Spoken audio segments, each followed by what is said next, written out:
Hello, my name's Sylvester McCoy. I played Doctor Who. Number 7. Yes, a long time ago.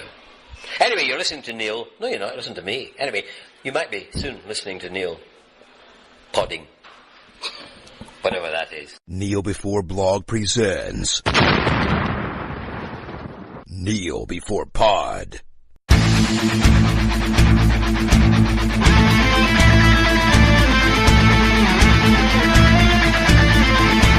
Hello and welcome to a special edition of Neil Before Pod, where we're going to discuss a trailer literally days after it's released. So we're here to discuss the Spider-Man Far From Home trailer, and to help me with this I have Chris. Hello. And Aaron. Hi. Welcome. So none of this Neil Before Rise Against nonsense. We don't have time for that. We're just here to talk about a trailer that could have reasonably appeared on one of those lists, I suppose. But Aaron, I'll pick on you first. What did you think of this trailer? I suppose I could simply choose between Kneel Before and Rise Against, couldn't I, for the trailer? So I suppose you could. Yeah. I'll go for Kneel Before. Cool. And for what reason? In general? Well, it looks like it's a reasonably simple plot, as in it's somebody who has to find what they're worth and then prove it. But I think it's a perfect character for that in the place he finds himself in the MCU. And whereas it could be too simple, equally, if they do it right, there's nothing to say that it won't be really good. Cool. Chris, are you kneeling before or rising against it? I'm somewhere in the middle. I think I've said before that I would really rather that we didn't really see anything about this film until after Endgame, but I understand why they are doing it. I don't think anyone in their heart of hearts believes that Peter Parker was getting genuinely dusted for life at the end of Infinity War. But yeah, I think this teases it. It still seems that it's keeping the same sort of fun tone it had before. I've got some reservations about it, about how it's straying a little bit, but yeah, overall, I find it fine. You mean you don't get the impression that half of the world population has been wiped out from this trailer? It's like, yeah, they've just lost half the school, let's take them on a trip. Yeah, it's like, well, it'll be cheaper because there's less kids. It's okay, we've got the core cast, they're all around, that's absolutely fine. Yes, I mean, a lot of people have said it's set before Infinity War, and when you meet Peter Parker in Infinity War, he's coming back from the airport after this trip, but he's not, because he tells you where he's going, and it's somewhere in New York. So, yeah. I'm rising against this trailer. I don't like it. I think it confirms, or I think it doubles down on some of the issues I have with this version of Spider-Man, and there's the odd little bits and pieces I quite like about the trailer. I think Mysterio looks cool. I'm glad he has his fishbowl. I would have been really annoyed if there was no fishbowl. But on the whole, it just left me feeling a bit cold, particularly after we've had such strong Spider-Man content over the past few months, with the PS4 game and Spider-Verse. This just, there's a high bar, and I'm just pretty sure that this might not clear it. I'm shocked at Craig hating a Spider-Man trailer. Yeah, well, you should have heard me talk about the Amazing Spider-Man 2 trailer. The staunch defender of Spider-Man. Yeah. Normally I like Spider-Man, but because I like Spider-Man means I don't like all Spider-Man. Because there's bad Spider-Man. For instance, the Amazing Spider-Man 2. Before we go on, then, is it going to be that Spider-Man is something you feel so connected to that you will have trouble seeing it stray from what you want it to be? Well, no, I don't mind if they're doing, I don't mind making changes if it makes sense for them to make changes, but there's things in this trailer that annoy me, and it annoys me very, very quickly when he just decides, I'm just going to leave the suit and go to Europe and not worry about fighting crime or anything like that. So it's like he's a sort of deciding responsibility. Nah, it's not for me. I'm going to abandon that, and I'll figure out. I'll pick this up when I get back. It's fine. Which is kind of everything again. It's against what Peter Parker's supposed to stand for, and against what they've set up for this character as well. Because if they'd changed it up so that he's not quite as responsible, but they haven't. Civil War establishes it. His own film establishes it. Infinity War establishes it. So, Craig and I have already had this argument. So, Chris, do you want to jump in before we have it again? I'm prepared to have this argument again, but I feel like I should give you a free shot before it comes. Are you going to read the? Are you just going to read the text verbatim? I begin with Article 1, submitting it for the record. Do you know what? I will chip in where, but I think you two have got very staunch opinions either side, where I'm very much in the middle. And what I'd like to do here then, I think, is could you take over hosting and you can actually just adjudicate?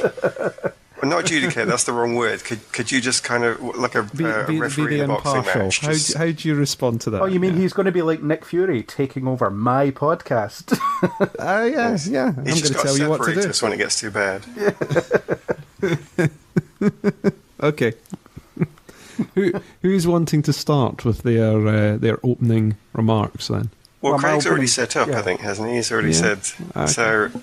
So what, I need to take parts of what you've said. The one I can remember is the suit and the setup of the responsibility, and I'm going to come at it from a completely different angle, because when I watched the trailer for this film, I saw a 17-year-old, and I actually am not sure what age he's supposed to be. Can you tell me what age he is supposed to be? About 16 or so. 16. So yeah, I'm not far off. So a 16-year-old. Now, I admit that he's shown responsibility in the previous films, and he's done what he's had to do. But I would also argue in those previous films that there's a bit of an adrenaline in the moment. And there's also quite a lot of being led by other characters. I know he makes some of his own decisions, but he is introduced to the fight by, well, even just the alien menace turning up. It's not when somebody necessarily makes a choice. It's like there is this massive spaceship and aliens attack. Go, what do you do? So that's part of the choices sort of made for you there if you've got powers and you have any form of conscience. But then when you come to Far From Home, he's 16 again, and he's offered the chance to go on an amazing holiday with a really pretty girl and his best mate.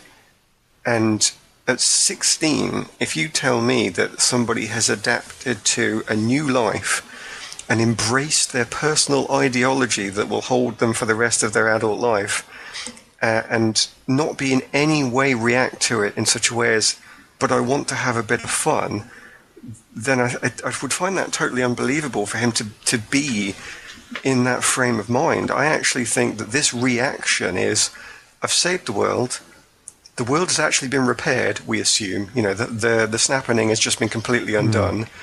I want a frickin' holiday. I actually want to go and kiss the girl. I actually want to go and have a few laughs. I want to see Venice.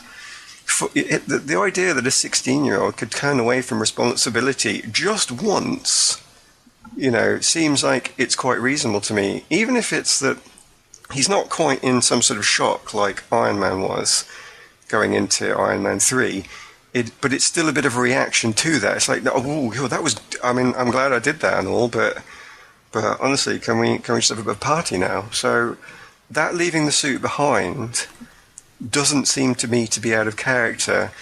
If he'd been in his 20s, if he was at university, or if he's got a job and he'd been through several rounds of this already, I would say he would have adopted that personal ideology completely. But I think it's too early, and I'm quite happy to see him reacting to it and still have a bit of his coming of age left to do. Even though we don't see it, though, he's already clearly learned that lesson. So the last time he turned his back on something that he could help with, he lost his uncle. So it's pretty clear, you infer through context that Uncle Ben is still dead, still died in this universe, and he has to be somewhat responsible because he's Spider-Man, and it would make no sense otherwise. And you talk about the kind of not wanting to carry that weight, but that's the character. The character is I carry this weight, and always feel guilty about it. You know, he wears his costume under his street clothes because he wants to react to anything that happens. And if they hadn't set this up in previous films, I might be able to accept it a bit more, but they clearly have. You know, in Civil War, he talks about when bad things happen and you don't do anything about it, they happen because of you. So he feels personally responsible if he does nothing. So the fact that he's like, you know, I'm just going to go to Venice and not worry about this, and it just feels so I think supremely out of character. there's a couple. Sorry, Chris, go on. Sorry, otherwise I'm just going to stomp all over. No, So you've got to do it. You've got to do it. Man. I'm going to come in on the impartial. I see what you're saying, Craig, but at the same time, also you get the tone of he's dealing with street level crime. He's not dealing with Thanos every week. So would he not think, do you know what? It's street level crime that I'm dealing with. I can go away for a week and New York is not going to fall into the sea. Well, I'm not talking about he shouldn't go on holiday. I'm just talking about he shouldn't leave the suit behind when he does. Because... Would the logic not be that there's more risk of him being outed if he takes the suit with him? Well, I mean, again, that's always something that he worries about, but and it kind of weighs on him when it's like, oh, what if they see me as Spider-Man, but I can't turn my back on this? And yeah, there's plenty of comics where he goes away from New York for a few days or a couple of weeks or whatever, and you know, Spider-Man has to help out in Russia or I don't know, anywhere. And it's kind of the street level crime thing, you know, it's like if he turns his back on street level crime, street level criminals still have guns and can still kill people and can still do a lot of damage, so it's a bit rough in that respect for him to just be like, nah, it's fine, I'll just chill with my pals for a few months. Aaron? So, I have 3 points, but I'm just not clever enough to keep them all in my head at once, so I'm going to try and do what I can. I don't think you've dissuaded me here, first of all, that his age isn't a factor in this, but I've already argued that, so by good argument principles, I should move on to something else. And I think I'll pick up with, first of all, I think you're being a bit harsh on the, nah, I'm just going to leave it behind. Now, speaking as somebody who likes to exaggerate for comic effect, obviously I would also clearly say something in that tone, but I think here it's important because of the character. That's not the way he says it. He is not a party animal. In that trailer, he doesn't use that language.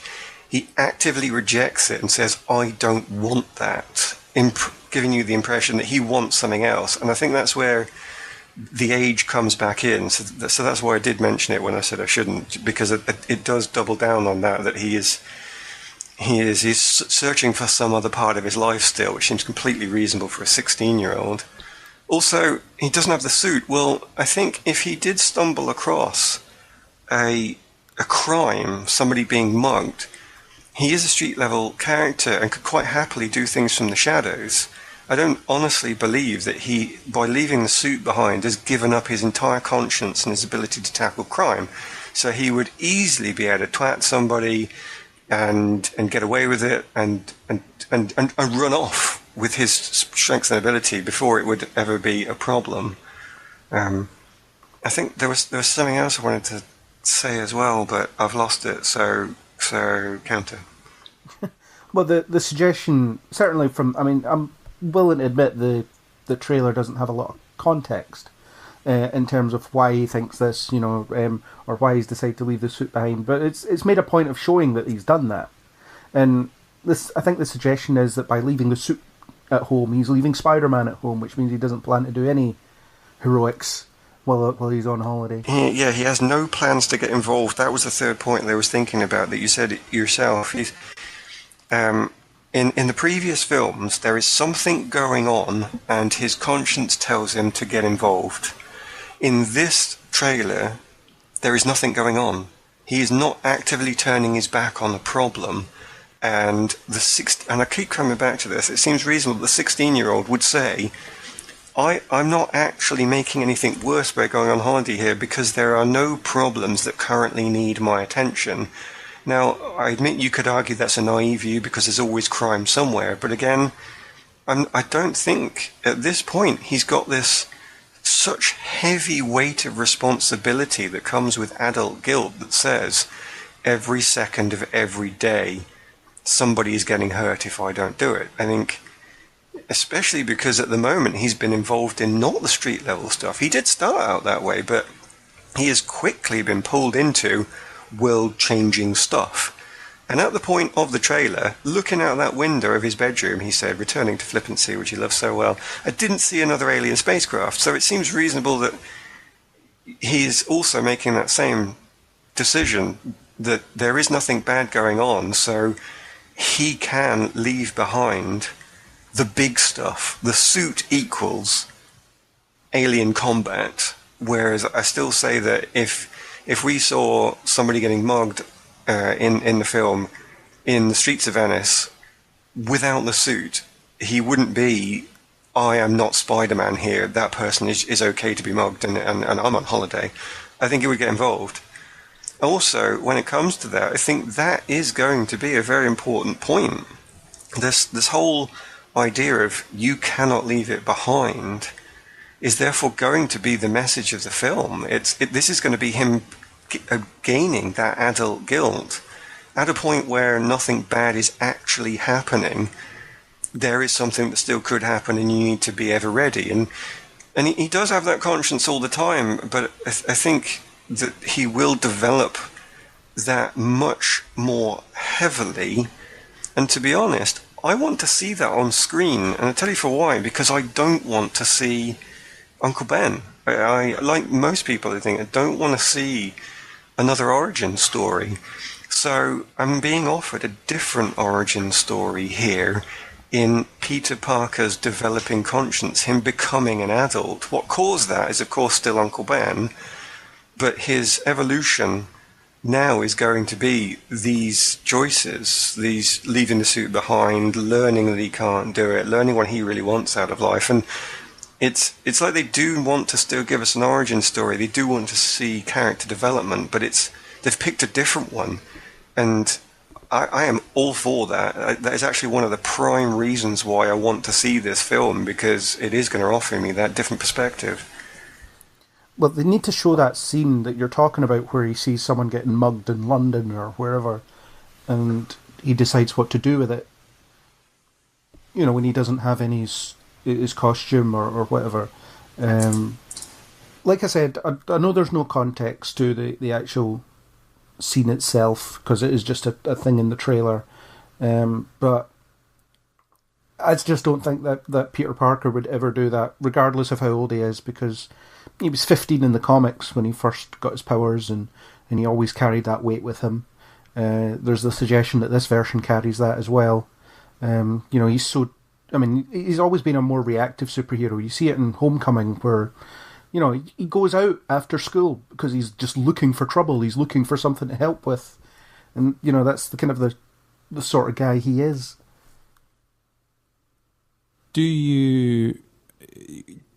I think part of the thing is context. I think that's what we've come down to. It's very difficult to get context from a trailer. That's aside. I kind of agree with you. I don't think, with Aaron, and the fact that if he did see a mugging or something taking place, and if he hadn't had the suit bundled into his bag, he would still have helped. I think that's the thing here. And you might see that in the film. You definitely might see that. But we're trying to go with context. We're trying to go with what has happened to him until this point. You know, we don't even know if the timeline is the same as it was prior to the snap. So it's difficult to understand and put the character in the right place, because we really know nothing about what's happened in the intervening time, if anything's happened in the intervening time. Yeah, we've no idea what emotional place Peter Parker's in, although the early part of the trailer has him kind of appearing at a community centre to help the homeless, so I guess that's their version of friendly neighbourhood for this, where Spider-Man's a cool celebrity who's kind of affiliated with the Avengers.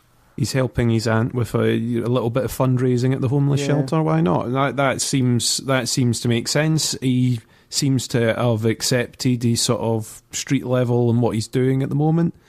So I mean, that makes sense for this version of the character. yes, it definitely does. I think the thing is that because this character exists in the MCU, and I think we discussed it in Homecoming. I think we discussed it in Civil War when we talked about it. It makes sense that if he was going to get a technical enabled suit, it would come from Tony Stark. If Tony was recruiting him, yeah, he would help him out. In the same way that Tony's dad kitted out Steve Rogers. It's these little conceits that we've got to give because he exists in this universe where these characters are already established.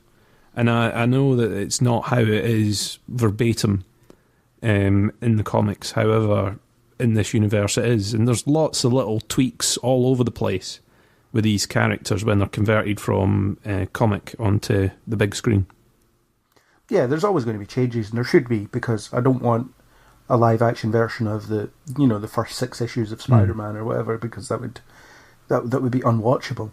For one thing, it's very dated. But yeah, but the interconnectivity is one of the issues I kind of have with this character, because by putting him in this universe and making him so young, they've just made him the kind of the prodigy of whatever influential figure happens to be kicking about this week. So it was Tony Stark the last time.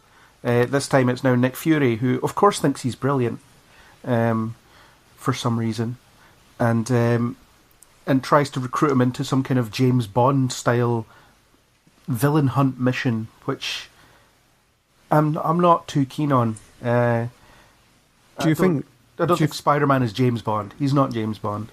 But do you think the potential is in this film that is a lesson that he's going to learn, that he shouldn't just take these people and do exactly what they say, that he should be his own Spider-Man and not be Tony Stark's Spider-Man or Nick Fury's Spider-Man?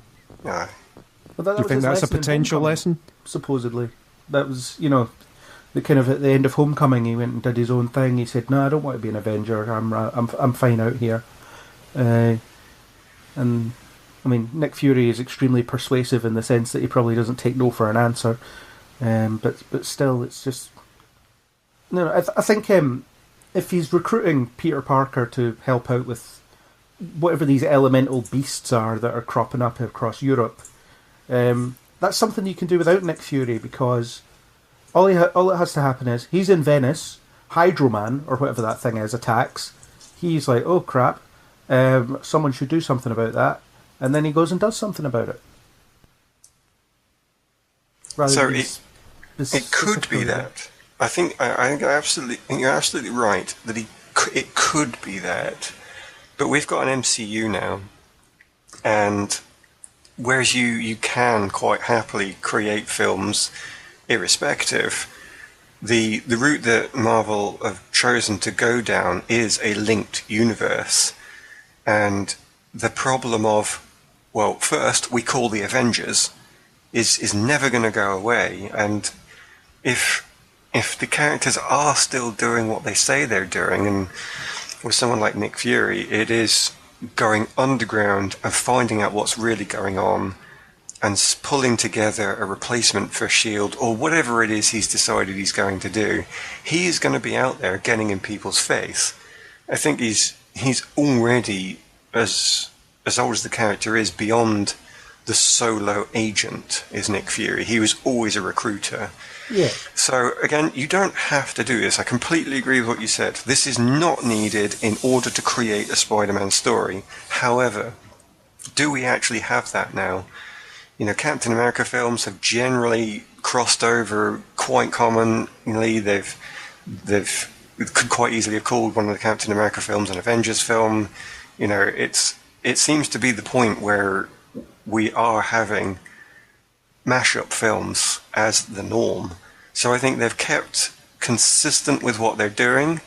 They're still building their universe, because I expect Nick Fury to bring in greater things, whether it be Mysterio having connections to another villain, or an underground force that is then going to carry on into Avengers 5, 6, and 7 when they replace Thanos with a completely new arc. I'm expecting them to seed stuff here.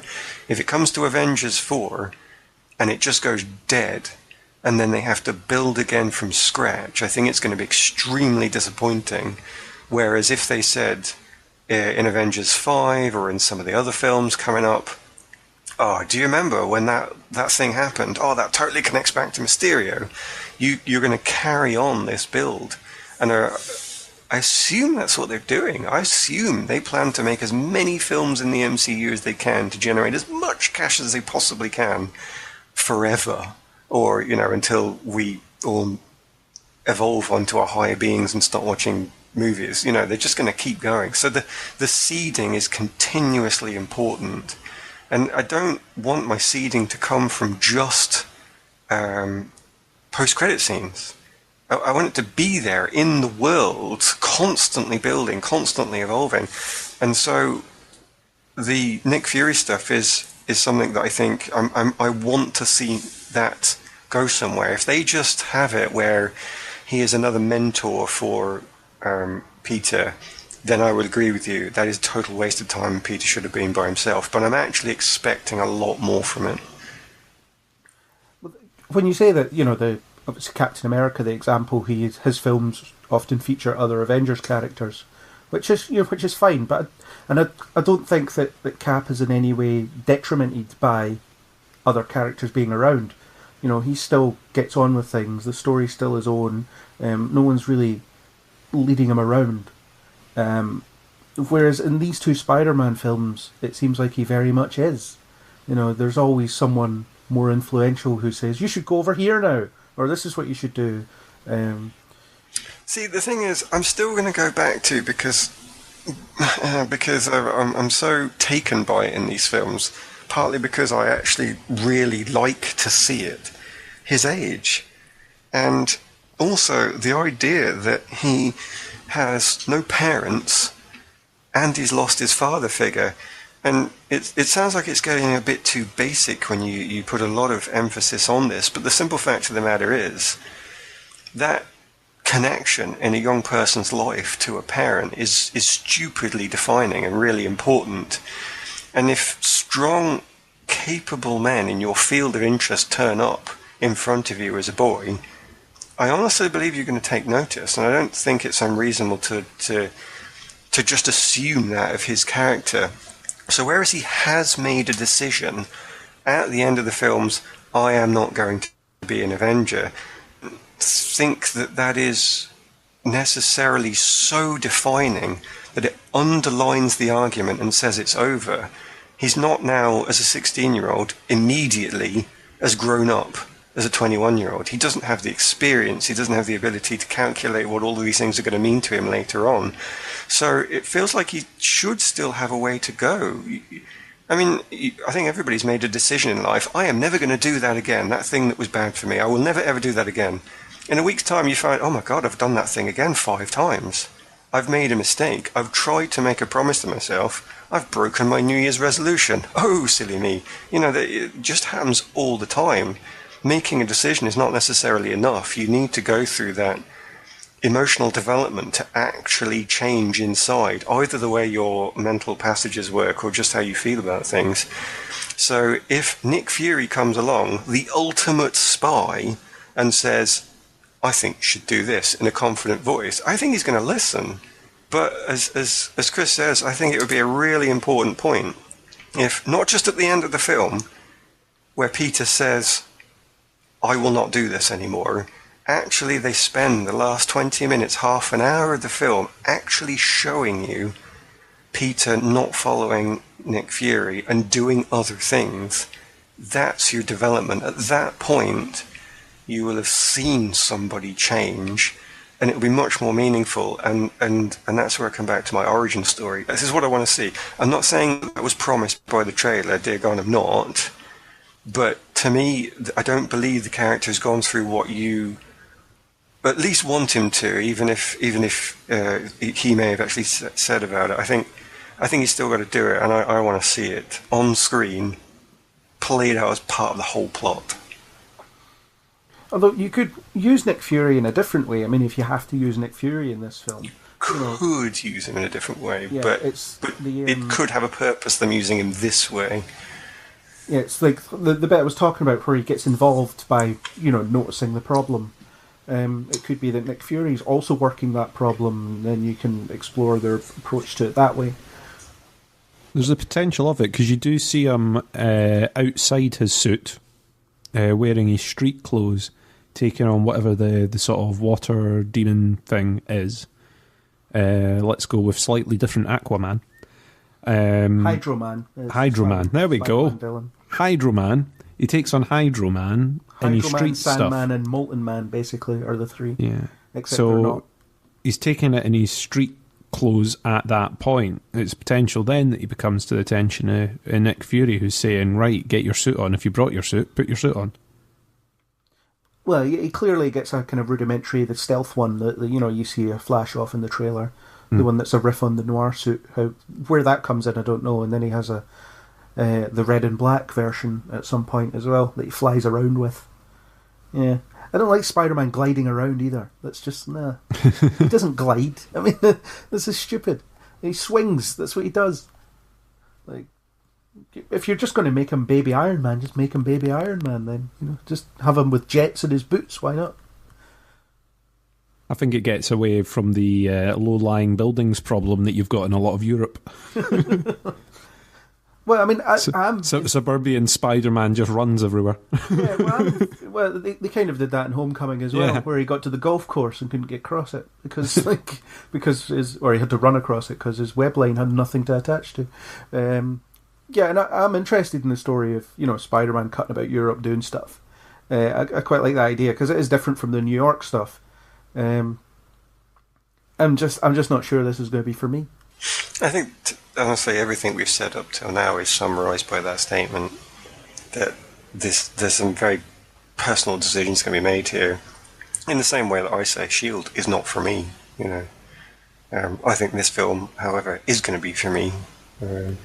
So maybe ultimately, neither of us have seen anything that is horrifically bad in the trailer, as in awfully done.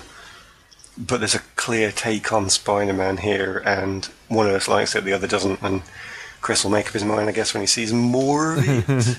Yeah, I mean, I always get a thing with these trailers, and especially considering that there will have been some effort to hide the results of Endgame in this trailer, which probably means they can't show some stuff that they might want to. Yeah. I think the last set... the trailers for Homecoming gave away large chunks of plot, and you kind of hope that they're not going to do the same with this one. So I reserve judgment. I think there's some stuff I like in there. I think Jake Gyllenhaal as Mysterio looks really interesting with what they're doing with that. I like the fact that it's in Europe and it's a bit different from New York. I kind of like it being away from the usual support structure kind of thing. So get out of the usual, and there'll be a bit of fish out of water kind of stuff going on, I think. So yeah, I'm looking forward to seeing it nonetheless. I do get what Craig is saying about it being why does he need someone else to lead him along, but we don't know if that's the case yet. It might just be circumstance. It definitely that is puts to some the two degree, together. Yeah, because Nick Fury shows up in his room, tranquilizes Ned, and and says stuff to him. Along the lines of and you get the kind of you've got gifts, you should learn how to use them, all that kind of stuff. So there is that clearly they're at least for the purposes of this trailer trying to suggest that Nick Fury will be a mentor figure to him in this film. Which you would think Stark would say, if Nick Fury ever comes looking for you, don't trust that guy. He is all sorts of corrupt. It could be the case. You would think that maybe Happy would warn him. Yeah. Or he would speak to someone to try and get a bit of a verification. Or maybe he's already been told something already. Like you say, you just don't know with some of this. My other dad says not to trust you. My other dad and his friend. Yeah, I'm not supposed to talk to strangers. That'd be great. I'm not to talk to strangers. Get away from here. You just tranquilise my best pal. It was Isaac, who is occasionally on this podcast, says that he was disappointed that Nick Fury didn't perform a chokehold on Ned to knock him out. Because I would have actually really liked to see that. That would have been so funny. I mean, the thing, like, Mysterio, it's pretty obvious that he's orchestrating these attacks and taking credit for stopping them, right? Well, that's what it seems like, isn't it? No one thinks any differently, because the fact that they're using Mysterio kind of tells you that. Yeah, and that could be where they actually play with it to good advantage, because literally everybody has guessed that now. Yeah. And if they're clever enough and have seen it coming with somebody whose very identity is mysterious, then they could actually undermine that and give us another twist on the twist. Equally, It could be just what it looks like and be slightly disappointing, but it's another one of those ones where there's a promise there and there's a suggestion that could be something deeper. Watch this space. Yeah. It's just because Mysterio, he's all about illusions and special effects and tricks, so it's, it could be that it's most likely that he's somehow managed to summon these elemental beasts or created the illusion of these elemental beasts, and then he just goes in and stops them so that everyone thinks he's a big shot and a hero. And I don't know, maybe the Europe part of the film is quite short, and you've got the whole thing about how, like in the comics, Spider-Man discredits him and then it's the villain stuff after that. I do think he looks cool. I like that they kept the fishbowl. I was worried that there was going to be no fishbowl. If there was no fishbowl... See, that's where I struggle, because I really do struggle with the points where it's starting to become a bit ridiculous now.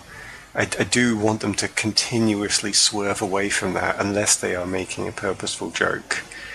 And they have to keep enough connection in to the comics, but most of the time when something gets a little bit too silly, somebody has put a lot of effort into thinking about, right, how on earth has this possibly come about? And I don't know what they're going to do with the fishbowl. It bothers me, but I mean, so far they've done quite a reasonable job of swerving away from anything too stupid. But if it is just because we needed to make him the same as the comic and they don't do anything with it, I'm going to be sitting there going, no, this guy is just ridiculous. I have no reason to believe in any of the emotional development with Peter Parker, because he should have just broken the guy's fishbowl and that would have been the end of it, I think there's always the potential. The thing about Mysterio is he is like over the top, dramatic, trying to get as much attention as possible. And maybe the first time he appears, he does have his fishbowl, and then all the news outlets are going on about this guy who has a stupid goldfish bowl on his head. And then the next thing, he gets rid of the goldfish bowl because he's read the comments. Yes. He's looked at the posts online, he's read the stuff and gone, oh, I look silly. Right, okay, goldfish bowl off. Right, now I go in, yeah. Do you know, I would actually really like that if he'd actually developed like a Facebook page and a Twitter, and he was actually a total star boy. That would be brilliant, because I think that would be a fun twist on it. Yeah, it would actually match today's sensational stardom that is pulling people on and giving everybody their heroes to worship. It would be a nice little relevance, and you say that's what bends it back from the ridiculous. It makes it a bit more believable. So this isn't just a silly romp, because if you see farce done really well, farce is actually clever if it's to be long lasting. And I think the recent Stan and Ollie film shows that. There's a reason those people have been remembered for such a long time. Whereas some of the farce that we've seen in some of the TV shows, the superhero TV shows, it's eminently forgettable. You might get a quick giggle out of it, but there's no way you remember these really cool moments from some of them. And I really don't want the films to go down that route. If they're going to do these farcical things, I want it to be because somebody I totally did that for the tweets, and I didn't get 1,000 tweets out of this, and I didn't get 100,000 likes, so that was a terrible plan. Throws the fishbowl down, that's actually relevant and therefore a bit cleverer with it. So I do hope they do that, something like that. Yeah, there's no indication of what they're actually going to do with the character. My money would be on that he's being purposely theatrical. You know, he's creating a look that people are going to remember. And obviously the Mysterio look is iconic in the comics. So if he was just some other, Yahoo in a metal suit, then they'd be like, they've called him Mysterio, but he's just some loser in a metal suit. You know, and I think sometimes they kind of, by failing to lean into the iconography of the villains and some other stuff, it does kind of, it's just another guy that they happen to be fighting that happens to be called, you know, the same name as this other guy. Because they make the point, you know, when the kids are watching the newsfeed and he's like Iron Man and Thor rolled into one, and that's probably the point. You know, that's probably the point of the look. He wants to, because you see like his hands are creating those kind of same Doctor Strange style spells, and I don't think he's actually going to have learned magic. I think it's all fake. I think it'll be that he's seen it on news footage and replicated it as best he can, which is why it doesn't look quite right when you see it. Yeah. It looks like Doctor Strange, but not quite right. Yeah. And then your average Joe won't be discerning enough to notice. Yeah. Especially the kids, they'll be like, "Oh, it's so cool! He's got like all the Avengers rolled into one. That's pretty cool." That could really work. Yeah. Yeah. And I hope they do that, because that'll be more interesting than what it looks like they're doing. But I guess we shall see. I don't know. It looks like MJ, as we'll call her, I suppose now, Michelle, is as fun as ever. Kind of winding him up about what he says when he says she looks pretty, and she's like, "So therefore I have value." And I'm glad that's a joke and she's not actually meaning that, because then that would just be kind of insufferable. Like, why do people like you? You're kind of annoying. They didn't put too much in for the sporting cast into a trailer, but then it's a trailer, so yeah. I think they did what they needed to do with that. With MJ and Ned, they have made it clear that they are still going to be who they were. Yeah. And they've given us good enough lines for both of them, I think, to show that they're not just going to be carbon copies of what there is before. They're still going to have some things to say in the vein of what they did already. But yeah, then that was all we could. That's all we had time for. You know, you got about 20 seconds each, but yeah. But they did, with those 20 seconds, they did what they needed to do. I think those characters have been displayed well. Yeah, and I like the Flash Thompson gag at the end. You know, where he was like, "Oh, Spider-Man's great. He looks after us. He's, you know, whatever. He has a cool suit." And then Peter walks in and he's like, "What's up, dickwad?" Like, and you know, it's such an obvious joke. But I've always liked that aspect of Flash Thompson early on, where he hates Peter Parker but loves Spider-Man and has no idea that they're one and the same. It's, you know, you can play with that nicely. Sure. Yeah. Although, considering that Spider-Man is apparently going to turn up at all these places that they just so happen to be on their trip, I don't think the supporting cast are going to be ignorant to his identity by the end of this film. And that was something I spoke to you about the other day, actually, where we were discussing this. I was like, yes, there's no way. We talk outside of the pod. Yeah, I know. Occasionally. I can't quite get that. Okay, his identity is going to remain secret after this. It's like, because there was already the Washington DC stuff where he vanishes and Spider-Man appears, and then presumably in this he's also going to have vague excuses for disappearing, and then Spider-Man is going to turn up everywhere that they go. I mean, that's one thing where the shared universe works in its favour for keeping the secret identity. If everyone knows that Peter Parker or Spider-Man is affiliated with the Avengers, then him turning up outside of New York isn't necessarily unexpected. So you can get away with it once. It's like, oh, that's a coincidence. We were all in DC and so was he. But it's like, oh, look, we're in London. There he is. We're in Venice. There he is. Now we're in, I don't know, wherever else. And there he is. So I think, like, if it happens 3 times in a row, then yeah. And while he's here, he's not in New York. It's amazing. And then he strangely just turns up that week after. Yeah. Well, as soon as we get back, for some reason, Spider-Man is suddenly been sighted again. Weird. Isn't that weird? But yeah, you can get away with that once. So I can accept the DC thing, because it's like, yeah, fine. we know that he's affiliated with the Avengers. Maybe he was the only guy that was around at the time. They sent him here to deal with this problem, whatever. You know, that's the kind of chats that people would have. And people wouldn't really notice that Peter Parker is not about. I mean, they know he's not around, but they don't connect to it necessarily. But you would start to draw parallels after not that long a time, I would say. So, anything else we can comment on this particular trailer? The only last bit in my notes is the Aunt May happy relationship, or at least tease at a relationship, that they're maybe seeing each other or whatever. That could be a good way to explore the Uncle Ben angle, whereas Peter might not be ready for his aunt to move on. Yeah, that's true actually. You could explore it that way without doing the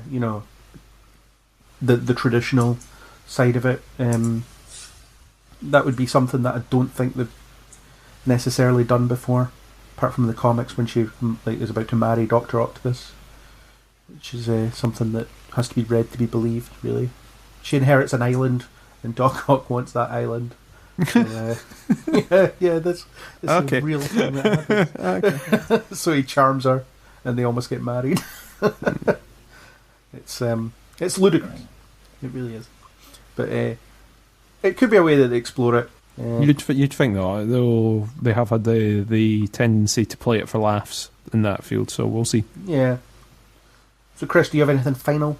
No, I think I've covered what I wanted to say. Really, I'm kind of on the fence, but I think once I've seen Endgame, I'll be definitely looking forward to this.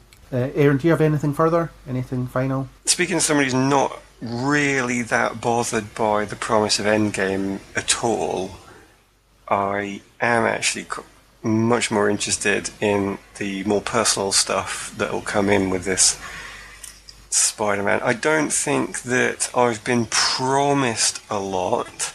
I think they've just opened the door and I've filled in all the things I want to be behind it, and I'm just about to have a peek as to what it is. So I'll not kid myself to think that this trailer has promised an amazing film, but the setup of who the Spider-Man is much more aligned to what I would like to see given the MCU.